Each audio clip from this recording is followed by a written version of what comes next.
이국종 교수님 말씀대로 보건복지부는 숨쉬는 것 빼고 다 거짓말입니다. 그들이 말이 맞다면 이국종 교수님께서 왜 아주대병원을 떠나야 했겠습니까? 세상에 공짜는 없습니다. 싸고 좋은 것도 없습니다. 의료 체계를 개선하지 않고는 단지 의사 수만 늘린다고 해서, 그렇다고 한다면 건강보험 재정이 고갈되어 의료 민영화에 한껏 다가가거나 앞으로 10대, 20대, 30대 젊은 세대의 건강보험료가 2배, 3배 이상 늘어날 것입니다. 지금의 구조로는 흉부외과, 응급의학과, 소아과, 산부인과 등 기피과 문제를 해결할 수 없습니다. 이것은 밥그릇 싸움이 아니라 대한민국 의료가 지속 가능한가에 대한 물음입니다. 이러한 총장들이 무작정 짓겠다는 건물에 맞춰서 학생들을 증언하겠다라는 것은 의료 시스템이나 현장에 대한 목소리, 그 두 가지에 대한 고려 없이 탁상에서만 노는 문과 관료들의 태만과 무능력을 절실하게 보여준 사례라고 저는 생각합니다. 그마저도 불쾌하다고 유감을 표한 보건복지부는 과연 교육을 생각하고 있으신 겁니까?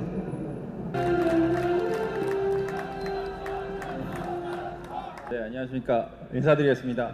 대한정홍협의회 박다입니다. 반갑습니다.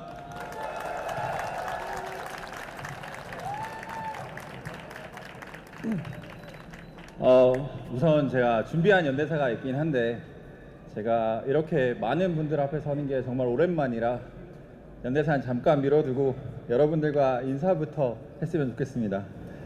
우선 전국 각지에서 이렇게 아침부터 올라오시느라 정말 고생 많으셨습니다. 지금 너무 많은 분들이 계시는데 어떤 분들이 계시는지 좀 궁금해서 제가 직역별로 한번 호명을 좀 해도 될까요? 자, 우선 교수님들 이 자리에 오셨습니까? 교수님들은 바쁘신 것 같고요. 개원이 선생님들 이 자리에 오셨습니까?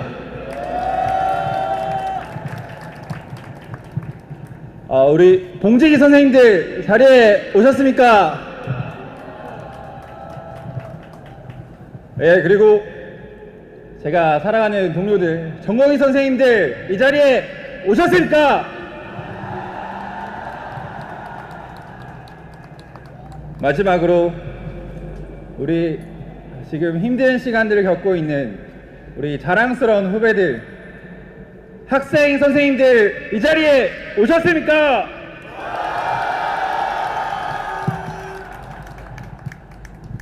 예, 그래도 이렇게 서울에서 한 자리에 모이니 감회가 새롭습니다.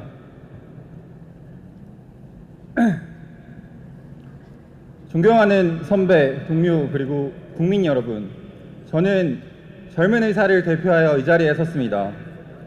지난 1년 동안 견뎌 모든 것들을 기억하고 또 기록하기 위해 이 자리에 섰습니다. 2024년 2월 윤석열은 2,000명의 의대 증원과 필수의료 정책 패키지라는 이름하에 부조리한 정책들을 쏟아냈습니다. 독단적인 정부의 정책에 반발하여 10,000명의 전공의는 병원을 떠났고 20,000명의 학생들도 학교를 떠났습니다.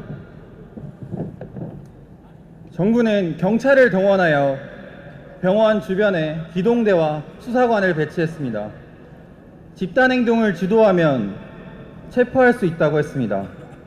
업무개시 명령과 사직서 수리 금지 명령, 진료유지 명령 등 행정명령을 남발했습니다. 면허를 정지하겠다고 했습니다. 구속하겠다고 했습니다. 병원을 그만뒀다는 이유만으로 저는 12시간 동안 경찰 조사를 받아야 했습니다. 사직이 범죄입니까? 우리가 죄인입니까? 2024년 12월 전공의를 비롯하여 파업 중이거나 의료 현장을 이탈한 모든 의료인은 48시간 내에 본업에 복귀하여 충실히 근무하고 위반 시는 계엄법에 의해 처단한다. 윤석열은 계엄령을 선포하여 국정을 혼란하게 했습니다. 당시 포고령에는 전공이라는 특정 직군을 콕 집어서 처단하겠다고 했습니다. 헌법재판소의 판결문에 나와 있듯 포고령은 국민의 기본권인 단체행동권, 직업의 자유, 신체의 자유를 침해했습니다. 그리고 그 결과 끝내 윤석열은 파면되었습니다. 다시 한번 묻습니다. 우리가 왜 처단당해야 합니까? 우리가 무엇을 잘못했습니까? 정부는 무엇을 하고 있습니까? 이주호 장관의 말처럼 6개월 버텨서 정부가 이겼습니까? 아니, 승자가 있긴 한 겁니까? 윤석열, 한덕수, 조규홍, 박민수, 당신들의 정책 실패로 지난 한 해 동안 3.5조의 세금이 증발했습니다. 한미 양국 방위비 분담금이 1.5조입니다.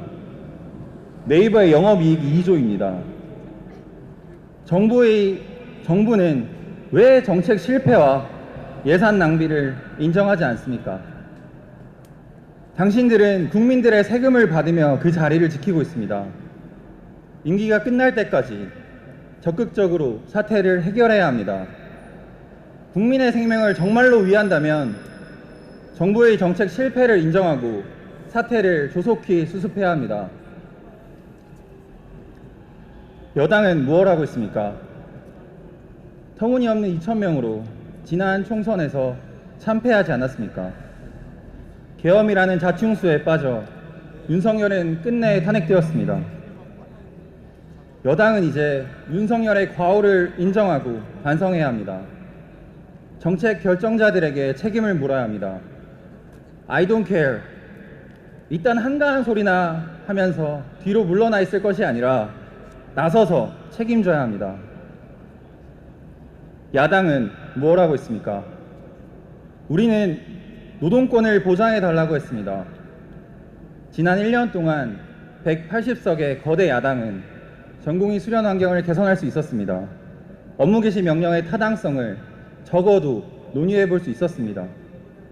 우리가 요구하지 않아도 국회에서 나서서 해야 할 일이 아닙니까? 국민 여러분, 저는 응급실이 좋아서 응급의학과라는 전공을 선택했습니다. 매 순간 긴박하지만 역동적인 그 공간을 사랑했습니다.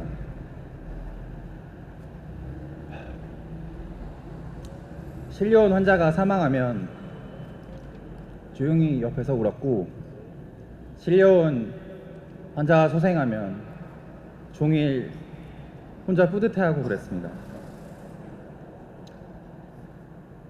피곤한 일상이었지만 그래도 환자를 놓치지 않기 위해서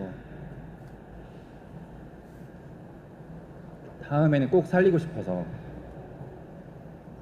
잠을 줄여가며 틈틈이 공부했습니다. 우리는 일주일에 100시간씩 환자의 곁을 지켰습니다. 2,000명이라는 숫자와 필수의료 정책 패키지라는 괴랄한 정부의 정책이 이 모든 걸 망가뜨렸습니다. 저는 병원을 떠났습니다. 오늘이 아니라 내일의 의료를 지키고 싶었습니다. 일방적으로 정책을 결정했던 건 정부입니다. 법을 어긴 것도 정부입니다. 절차를 지키지 않았던 것도 정부입니다. 우리가 무엇을 그렇게 잘못했습니까? 저는 진심으로 대한민국 의료의 미래를 걱정하고 있습니다. 우리가 대단한 것을 요구하는 것이 아닙니다. 당연한 것을 요구하고 있습니다. 대한민국 국민으로서 노동 3권, 헌법에 명시된 기본권과 근로기준법을 보장받고 싶습니다. 대한민국 의사로서 학교에서 배운 대로, 교과서대로 소신껏 진료할 수 있는 환경을 원합니다. 국민 여러분, 지난 1년간 겪어보니 이국종 교수님 말씀대로 보건복지부는 숨쉬는 것 빼고 다 거짓말입니다. 그들이 말이 맞다면 이국종 교수님께서 왜 아주대병원을 떠나야 했겠습니까? 세상에 공짜는 없습니다. 싸고 좋은 것도 없습니다. 의료 체계를 개선하지 않고는 단지 의사 수만 늘린다고 해서, 그렇다고 한다면 건강보험 재정이 고갈되어 의료 민영화에 한껏 다가가거나 앞으로 10대, 20대, 30대 젊은 세대의 건강보험료가 2배, 3배 이상 늘어날 것입니다. 지금의 구조로는 흉부외과, 응급의학과, 소아과, 산부인과 등 기피과 문제를 해결할 수 없습니다. 이것은 밥그릇 싸움이 아니라 대한민국 의료가 지속 가능한가에 대한 물음입니다. 국민 여러분, 지난 1년간 젊은 의사들과 학생들의 외침을 그들이 응급실과 중환자실과 분만실과 수술실을 떠나지 않도록 우리들의 목소리를 한 번만 더 깊이 들여다봐 주시길 부탁드립니다. 끝으로 사직한 동료 전공의 선생님들, 그리고 휴학한 의대생 여러분, 지금 이 길의 끝이 어디에 있을지 저도 잘 모르겠습니다. 우리는 그 누구도 가보지 못한 길을 걷고 있습니다.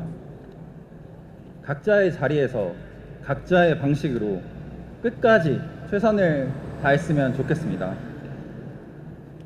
이 자리에 함께 해주신 여러분들께 마지막으로 감사 인사를 드립니다. 감사합니다. 전공의 선생님들 그리고 선배 의사 선생님들께 우선 감사를 표합니다. 책임을 져야 할 사람들은 도망치며 학생들은 수업에 복귀했다고 포장하기 바쁘지만, 여기 이렇게 많은 사람들이 모여 있는 것만으로도 의료계에는 여전히 많은 문제들이 산적해 있다는 것을 전달하기에 충분하다 생각이 듭니다. 불과 1년 만에 의료인의 면허정지 위협과 군의관 강제 투입, 언론을 통한 비난, 사직 금지,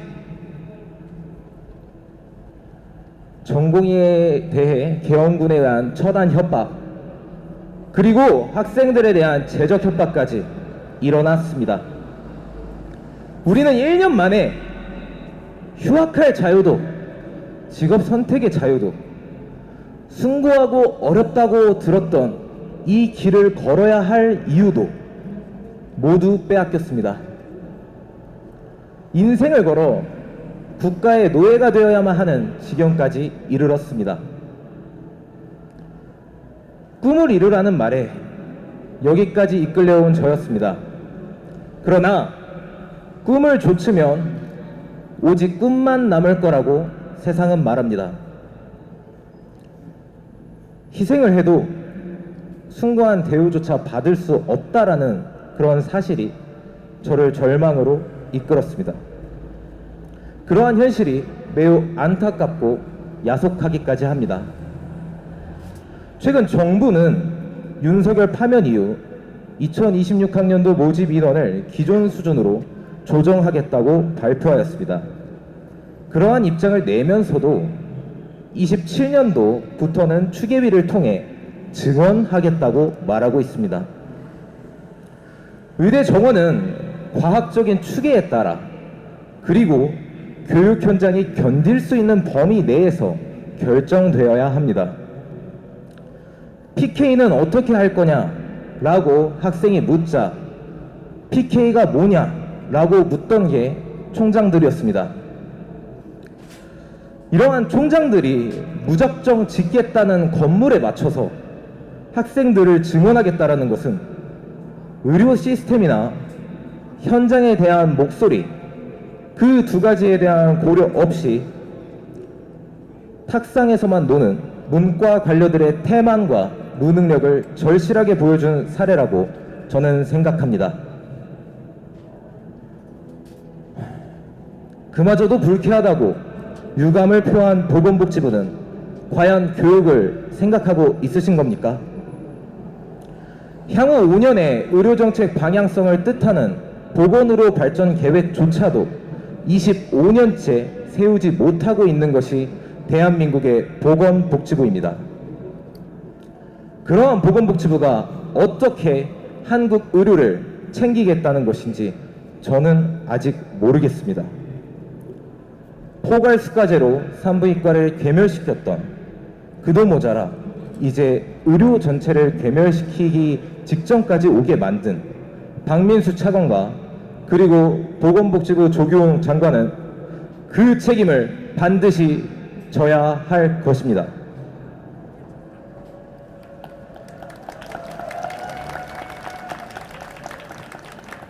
그 어떤 정권에서도 이번처럼 손 댈 때마다 중구난방으로 만들어지는 그런 포퓰리즘에 의료가 다시는 이용되어서는 안 될 것입니다. 그리고 지금처럼 이렇게 학생들이 교실에 돌아가지 못하는 상황을 절대 반복하지 말아 주십시오. 그릇된 정책으로 오히려 수련을 못하겠다는 학생들만 늘고 있습니다. 소위 부족하다고 알려진 외과, 내과, 산부인과, 소아과, 그리고 응급의학과, 이 과들을 지망하는 학생들마저도 왜 뛰쳐나왔는지를 돌아봐 주시길 간곡히 부탁드립니다. 그 무엇보다도 학생들이 염원하는 것은 의사가 될 때까지 무사히 공부를 하고 졸업해도 되는 미래입니다. 그런 당연한 미래를 꿈꿉니다. 부디 생활과 의사라는 꿈, 둘 중 하나만을 선택해야 하는 그런 현실을 개선해 주시길 부탁드리겠습니다. 저는 기대할 것입니다. 이 자리에 모인 1만 명의 의대생과 그리고 미처 오지 못한 15만 의사 전체 회원들이 외치는 문제를 세상은 들어야 할 것입니다. 무엇이 이들을 절박하게 만들었는지, 현장은 어떠한지에 세세히 귀를 기울여 주시길 바랍니다. 이제는 문제를 해결해야 할 때입니다. 저는 아직까지도 지속 가능한 의료를 꿈꾸겠습니다. 오늘 많은 힘든 시간을 내서 여기까지 와주신 의대생 여러분들께 감사 인사 전하며 이만 발언을 마치도록 하겠습니다. 이상 의대생 이선우였습니다.